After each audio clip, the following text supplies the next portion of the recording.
Kasus hak asasi manusia masa lalu menanti untuk diselesaikan. Direktur Eksekutif Amnesty International Indonesia Usman Hamid menyatakan perlunya penyebutan penyelesaian kasus HAM untuk menunjukkan besarnya komitmen pasangan calon kepada masyarakat. Kasus-kasus hak asasi manusia masa lalu menanti untuk diselesaikan. Hal ini menjadi pekerjaan rumah pasangan bakal calon presiden dan bakal calon wakil presiden pemilu mendatang. Janji penyelesaian kasus pelanggaran HAM masuk dalam visi misi Anies Baswedan dan Muhaimin Iskandar. Di antaranya penuntasan kasus pelanggaran HAM, pemulihan ekonomi sosial korban, dan menguatkan lembaga HAM nasional. Hal serupa juga disampaikan dalam visi misi Ganjar Pranowo dan Mahfud MD. Keduanya berjanji menuntaskan kasus HAM secara adil, supremasi hukum dan menjamin hak asasi manusia, serta kepatuhan akan standar hak asasi manusia.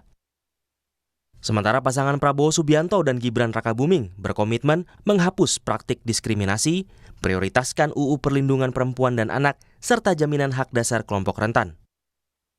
Direktur Eksekutif Amnesty International Indonesia Usman Hamid, perlunya penyebutan penyelesaian kasus HAM menunjukkan besarnya komitmen paslon kepada masyarakat. Meski komitmen masih perlu diuji dan masyarakat juga harus mengawal. Penyebutan komitmen untuk menyelesaikan pelanggaran HAM berat masa lalu itu sangat dibutuhkan oleh masyarakat di dalam menentukan pilihan mereka. Juga di dalam mengetahui komitmen pemerintahan yang baru ke depan, seandainya salah satu di antara mereka yang berjanji tersebut, misalnya terpilih gitu ya. Tentu saja komitmen itu masih harus diuji oleh waktu. Janji suatu hal yang baik untuk para pemilih mengetahui apa yang akan dilakukan oleh orang yang berjanji itu seandainya dipilih oleh masyarakat. Tentu masyarakat tidak ingin suaranya sia-sia. Usman mengingatkan, kasus pelanggaran HAM berat penting untuk dituntaskan demi menghadirkan keadilan negara bagi rakyat. Tim Liputan, Kompas TV. Penyelesaian kasus HAM masa lalu menanti, lalu bagaimana janji penyelesaian kasus HAM dari bakal Capres dan Cawapres? Kita bahas bersama Tama S. Langkun, juru bicara TPN Ganjar Mahfud, Hermawi Taslim, Sekjen Partai Nasdem, dan Munafrizal Manan. Kami bertanya dulu soal penyelesaian HAM masa lalu. Mas Tama, apa yang ditawarkan pasangan Ganjar Mahfud untuk menyelesaikan kasus HAM masa lalu? Ya, Mbak Cindy, terkait dengan isu HAM, itu tentu saja menjadi salah satu juga yang kami tawarkan ya. Karena kan sejauh ini terkait dengan isu-isu pelanggaran HAM berat, itu kan juga sudah jalan soal penyelesaian non-yudisialnya. Artinya memang secara bertahap itu dilakukan, dan tentu saja poinnya adalah bukan pada sifat kasuistisnya saja, tetapi kemudian juga ada program-program yang memang itu menguatkan berbagai macam instrumen. Di antaranya tentu penguatan kepada lembaga-lembaga itu yang memiliki urusan atau kedekatan dengan isu penanganan HAM, Komnas HAM dan lain-lain. Tentu saja kita perlu perkuat mereka begitu secara kelembagaan. Perkuat itu bagaimana maksudnya? Tentu soal regulasinya, kemudian soal ketersediaan anggarannya, termasuk soal profesionalitas dari anggota Komnas HAM, kemudian juga lembaga-lembaga lain yang punya urusan dengan isu HAM. Dan kemudian juga terkait dengan penyelesaiannya tersebut, kita juga berharap hal tersebut itu bisa ditangani sehingga tidak menjadi beban masa lalu yang terus berulang. Kalau dari pasangan Anies Baswedan dan juga Gus Imin, Muhaimin Iskandar, apa yang ditawarkan? Ya, jadi pertama kami ingin tegaskan bahwa HAM, hak asasi manusia ini hak yang paling dasar yang dimiliki oleh manusia sejak dia lahir. Dan sifatnya universal. Begitu urgennya sampai di pemerintahan kita, ada kementerian yang menangani itu, namanya Kementerian Hukum dan HAM. Ya. Jadi HAM tidak mengenal daluarsa. Penyelesaian masa lalu dan masa sekarang menurut saya sebuah keniscayaan, tinggal bagaimana kearifan kita sebagai bangsa menyelesaikan itu dengan bijak, tidak merusak apa-apa yang sudah diselesaikan. Jadi tadi Tama mengatakan pendekatan-pendekatan yang selama ini non yudisial, menurut saya itu bisa satu ditawarkan, tetapi dia sebuah keniscayaan harus kita selesaikan supaya jangan jadi beban. Bangsa ini kan tidak dipenggal dalam periode ke periode, dia sebuah kesinambungan, sebuah kepemimpinan nasional yang orangnya saja yang berganti. Kalau HAM tetap HAM, dan Oke. itu harus selalu diselesaikan. Demikian menurut kami. Baik, Pak Munafrizal, dari pasangan Prabowo Gibran dianggap bahwa tidak punya program dan tidak menjanjikan soal penuntasan pelanggaran HAM masa lalu. Penjelasan Anda soal ini? Ya, pertama, visi dokumen, visi misi dan program dari pasangan capres cawapres dari Koalisi Indonesia Maju itu memuat substansi HAM yang banyak, ya, tersebar di misi, kemudian di 17 program prioritas dan 8 program hasil terbaik cepat. Nah, terkait dengan pertanyaan mengenai penyelesaian masa HAM yang lalu, ya, Koalisi Indonesia Maju tidak mau menjadikan kasus pelanggaran HAM masa lalu itu sebagai komoditas politik untuk kepentingan politik elektoral dalam Pilpres. Kami meyakini modus seperti itu justru merendahkan marwah hak asasi manusia. Karena kita sudah punya pengalaman 2014-2019 bagaimana isu hak asasi manusia digunakan untuk kepentingan elektoral Pilpres. Tapi apa yang terjadi? Ternyata masih banyak yang kecewa. Nah, jadi kami meyakini walaupun tidak secara eksplisit ditegaskan, tetapi prinsip umumnya adalah sebagaimana sering disampaikan oleh Pak Prabowo bahwa ingin melanjutkan hal-hal baik yang sudah dilakukan oleh pemerintahan Jokowi dalam berbagai hal. Tapi apakah tidak khawatir nanti dengan muncul narasi bahwa pasangan Prabowo Gibran karena tidak ada atau tidak memuat soal penyelesaian pelanggaran HAM masa lalu dalam visi misi dianggap tidak serius menyelesaikan pelanggaran HAM masa lalu? Justru di situ sebetulnya keseriusan. Mengapa? Karena ketika tidak digembar-gemborkan menjanjikan penyelesaian isu HAM yang nanti bila mana terpilih ternyata tidak sungguh-sungguh, tidak serius melaksanakannya atau tidak mampu, itu justru sebetulnya ketidakseriusan yang ditutupi, ya. Boleh jadi yang tidak menggembar-gemborkan menjadikan itu sebagai janji, nanti mampu menyelesaikannya, punya kemauan yang kuat untuk bisa menyelesaikannya. Jadi saya kira sekarang ini Pilpres yang tidak lagi waktunya untuk mempolitisasi isu HAM guna kepentingan politik elektoral. Yang pasti nanti ketika sudah terpilih, maka disitulah nanti pembuktiannya.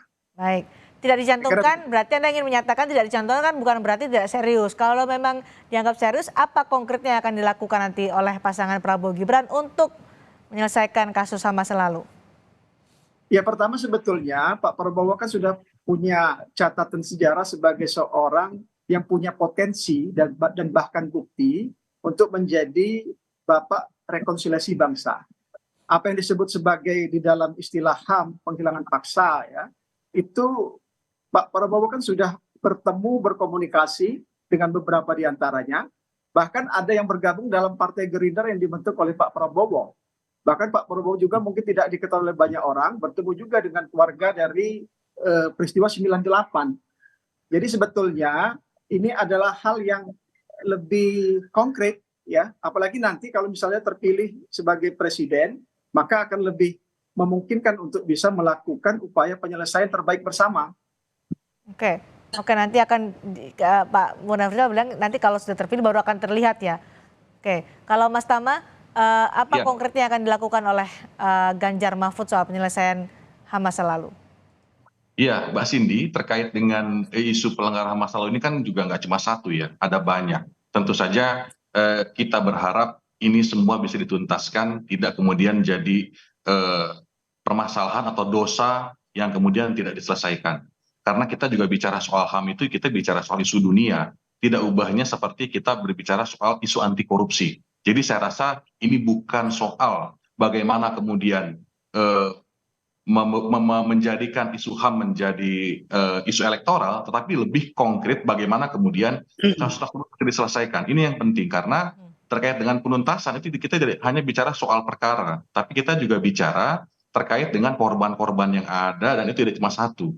Nah, ini menurut saya menjadi hal penting untuk diselesaikan dan ini menjadi bagian dari visi misi Ganjar dan Mahfud. Dan untuk bisa selesai, tentu saja tidak bisa kemudian hanya diucapkan dengan kalimat akan kita tuntaskan, akan kita bereskan. Bagaimana caranya? Tentu saja hal pertama adalah bagaimana ada perangkat regulasi yang menguatkan hal tersebut. Seperti misalnya Undang-Undang KKR yang kemudian itu akan kita usulkan juga untuk ada kembali, direvisi kembali, dan kemudian juga kita juga berharap ada penguatan terkait dengan perlindungan untuk para pembela HAM. Jadi ini bukan hanya soal negara memastikan penuntasannya, tapi ada instrumen lain yang kemudian perlu diperkuat. Nah, kita nggak punya regulasi itu untuk membela HAM. Nah, itu kita juga masukkan dalam rekomendasi visi misi kita. Mulai Jadi dari saya rasa regulasi kalau Ganjar yang kita Mahfud. kerjakan. Baik, mulai dari regulasi untuk pasangan Ganjar Mahfud menyelesaikan kasus HAM masa lalu. Kalau konkretnya dari pasangan Anies dan Muhaimin Iskandar, Pak Hermawi? Ya, jadi proses penyelesaian HAM masa lalu itu kalau kami menitik beratkan perhatian kami kepada pemulihan sosial ekonomi korban. Banyak sekali di antara mereka, kita tidak usah rinci, dari 65 sampai sekarang mengalami berbagai implikasi sosial ekonomi setelah hak-hak dasarnya dilanggar. Nah, itu harus diperhatikan dengan sungguh-sungguh, sehingga penyelesaiannya itu case by case. Ini kan tadi Tama bilang banyak kasus, memang banyak. Maka harus dilihat aspek per aspek. Objek kita tetap yang utama manusia, para korban ini. Korban ini bisa generasi berikutnya, perampasan dan segala macam. Nah, pemulihan itu yang menjadi atensi utama kami. Yang kedua juga bagaimana memperkuat kelembagaan HAM. Sekarang ini kan yang lembaga negara itu hanya Komnas HAM. Banyak sekali orang yang mengklaim diri sebagai lembaga hak ini, hak itu, akreditasinya tidak ada. Jadi perlu standar yang tadi dikatakan oleh Tama itu, perlu satu ketentuan standar. Oh, kalau yang ini bisa menyebut diri sebagai lembaga HAM. Jangan cuma demo 2-3 kali, 2-3 kali itu juga demo yang tidak jelas lalu mengklaim diri sebagai lembaga HAM. Nah, akreditasi ini penting, pemeringkatan ini penting untuk memastikan siapa yang punya kapasitas untuk membela. Sekarang ini kan kalau ada kejadian-kejadian di daerah, itu kan siapa yang duluan menggait yang bisa membawa ke Jakarta, lalu klaim sana-sini, itu yang terjadi. Akhirnya para pejuang HAM yang sungguh-sungguh, yang tadi dikonstatir oleh Tama, itu menjadi tereliminasi. Karena yang ini lebih jago medsosnya, lebih hebat dan seterusnya. Nah, jadi aspek-aspek itu yang kita harus perhatikan. Aspek memperkuat kelembagaan dan sosial ekonomi. Menurut kami itu menjadi inti dari penyelesaian HAM secara keseluruhan dari masa lalu. Demikian. Nah, jaminan dari Prabowo Gibran untuk bisa menuntaskan permasalahan HAM meskipun tidak dijelaskan dalam visi misinya dicantumkan. Ya, jadi kita mengetahui bahwa persoalan HAM masa lalu ini adalah persoalan yang kompleks. Dari aspek hukum ada kompleksitas, ya, ada komplikasi, kemudian dari aspek sosial politik dan bahkan budaya juga kompleks. Nah, saya kira yang menjadi penting upaya untuk penyelesaian atas permasalahan ini adalah pertama-tama harus diawali oleh keterbukaan komunikasi semua pihak. Ya, jadi sekarang saya kira fokusnya adalah bagaimana mengupayakan supaya kemacetan komunikasi itu dulu dibuka dulu. Ya. Dan saya kira Pak Prabowo dalam hal komunikasi sudah terbuka, seperti saya sampaikan tadi, terhadap yang disebut sebagai korban itu terbuka untuk komunikasi. Nah, penyelesaian ke depan itu kalau tidak diawali dengan komunikasi baik dengan semua, maka kita sulit untuk mencapai ke penyelesaian yang final dan tuntas. Nah, sekarang saya kira ini akan menjadi tantangan semua capres, ya, cawapres untuk menyelesaikan ini secara final dan tuntas. Sekarang saja kan sudah ada upaya penyelesaian yang digagas, dilakukan oleh pemerintahan Pak Jokowi. Dan itu pun masih ada pro kontra. Nah, saya kira itu. Bagaimana nanti konkretnya kita tunggu dari masing-masing baca pres dan juga baca wapres soal penyelesaian HAM masa lalu. Terima kasih Mas Tama Langkun, juru bicara TPN, Ganjar Mahfud, kemudian Pak Hermawi Taslim, Sekjen Partai Nasdem, dan Pak Munafri Zalmanan, juru bicara Partai Gerindra sudah bergabung bersama kami.